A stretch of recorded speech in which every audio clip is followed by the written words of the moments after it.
Saudara-saudaraku terkasih, saya menganggap Anda adalah para netizen ya. Sekarang saya minta komen Anda. Lebih mudah seekor unta melewati lubang jarum daripada seorang kaya masuk ke dalam kerajaan Allah. Silakan para netizen menanggapi dengan tanpa buka masker. Apa tanggapannya? Lebih mudah seekor unta melewati lubang jarum daripada seorang kaya masuk ke dalam kerajaan Allah. Komennya gimana komennya? Salah satu komennya adalah bahwa kalau gitu lebih baik jangan jadi orang kaya gitu. Ada nggak yang komennya begitu? Karena orang kaya, orang beruang susah masuk surga. Tapi ini bahayanya adalah membuat orang terus kemudian dalam tanda kutip entah membenci orang kaya atau membenci harta. Saya sih senang-senang aja kalau ada orang yang membenci harta. Kasih aja ke saya, kalau dibenci kasih aja, saya terima lah. Tapi itu beresiko bahwa dia itu punya sikap yang nggak pas. Dulu ada Romo yang begitu mencintai orang miskin. Terus dia ditegur oleh dulu uskupnya masih Monsignor Leo. Dia begitu mencintai orang miskin sehingga bahkan sikapnya itu kurang suka sama orang kaya. Terus Monsignor Leo bilang, lah kalau kamu nggak suka sama orang kaya, nanti kamu melayani gitu duitnya dari mana? Kalau bukan dari orang kaya. Tapi ada diskusi yang panjang, tetapi ya itu bahwa kita nggak bisa kemudian bersikap lalu frontal gitu, karena kita diminta oleh Yesus bahwa kita mesti peduli sama orang miskin, lalu kita memusuhi yang kaya. Itu sama seperti demo misalnya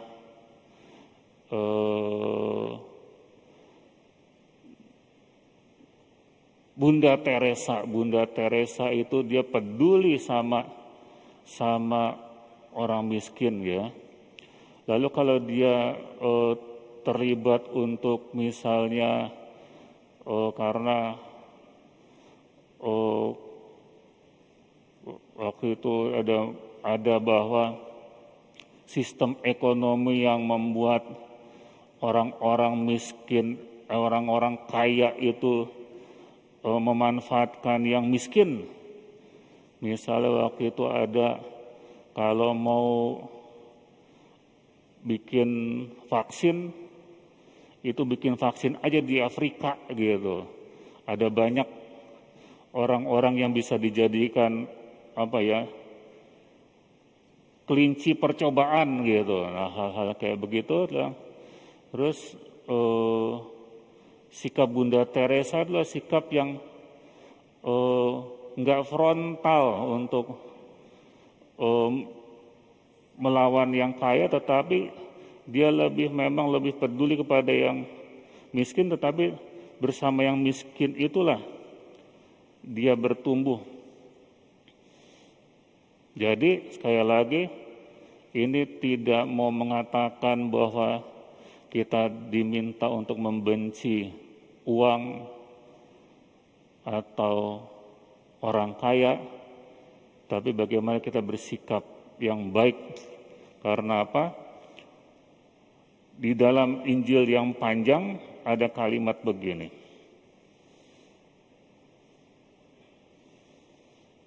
Saya baca kalimat yang terakhir aja. Dan di masa datang ia akan menerima hidup yang kekal. Jadi semua itu apa yang kita miliki, entah kita kaya apa enggak kaya, semua itu harusnya mengarahkan kita pada hidup yang kekal. Nah, kalau kita punya kekayaan, tapi kita gagal fokus, lalu kita hanya fokus pada kekayaan, sehingga nyangkut di situ, sehingga kita tidak mengarah pada hidup kekal, nah itu yang salah. Gagal fokusnya itu yang salah. Kalau fokus yang benar adalah memanfaatkan semua itu untuk mengarah kepada kehidupan yang kekal. Nah itu yang benar. Jadi sikap kita diajak untuk supaya apapun itu kita arahkan kepada hidup yang kekal. Tapi pemikiran itu adalah pemikiran orang-orang seumuran saya. Tadi sebelum masuk ada 2 kali pembicaraan dan saya mau tanya kepada Anda. Misa sekarang yang lebih umum kepada yang umat di bawah 60 tahun dengan misa yang kemarin untuk umat yang di atas 60 tahun, lebih banyak mana yang datang? Ayo, lebih banyak mana misa yang hari ini sama yang kemarin sore? Yang kemarin.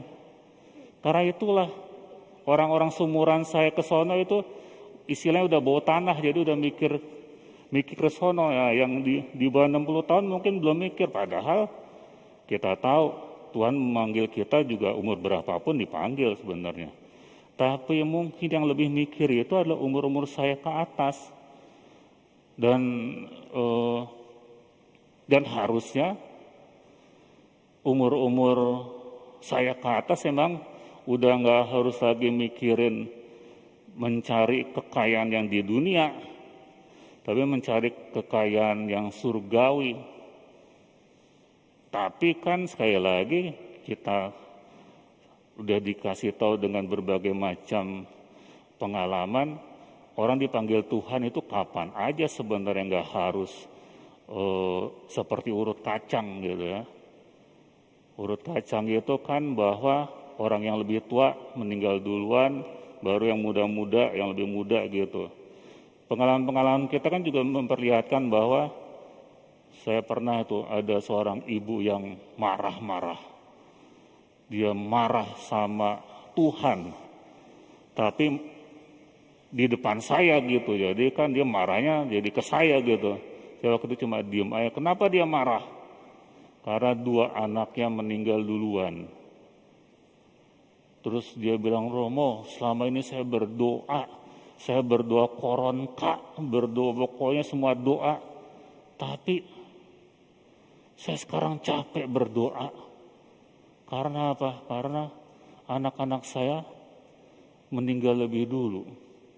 Terus habis itu dia protes, dia bilang, saya nggak mau berdoa lagi. Nah, saya mau mengatakan itu tadi bahwa orang meninggal tuh nggak urut kacang, ya. Bisa aja anaknya meninggal duluan.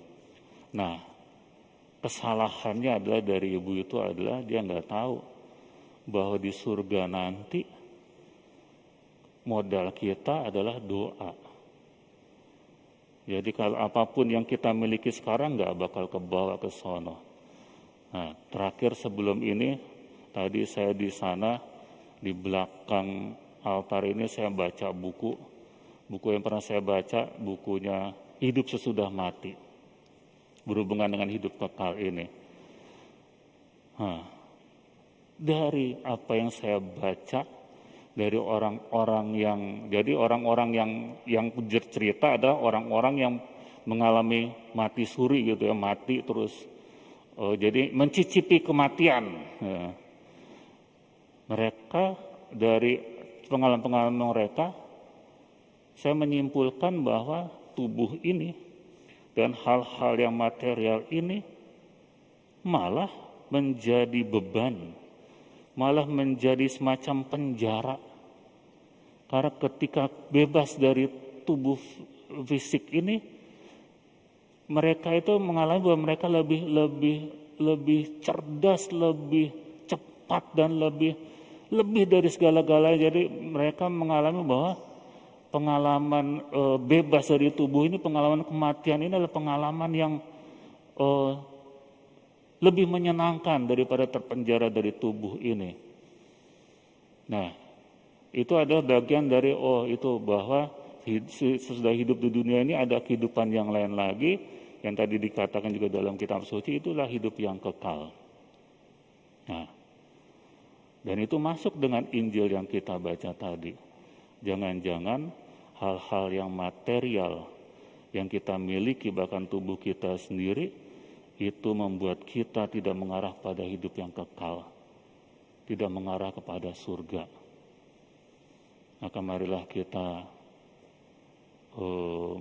mengalami pertobatan seperti pertobatan kita sekarang ini, lebih pilih doa daripada yang lain, karena di sana nanti yang semua ini itu gak ada gunanya kecuali doa yang menyelamatkan kita. Amin.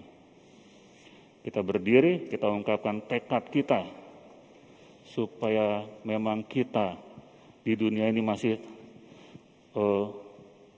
perlu dengan hal-hal yang material, tapi jangan sampai kita terikat pada hal-hal yang material.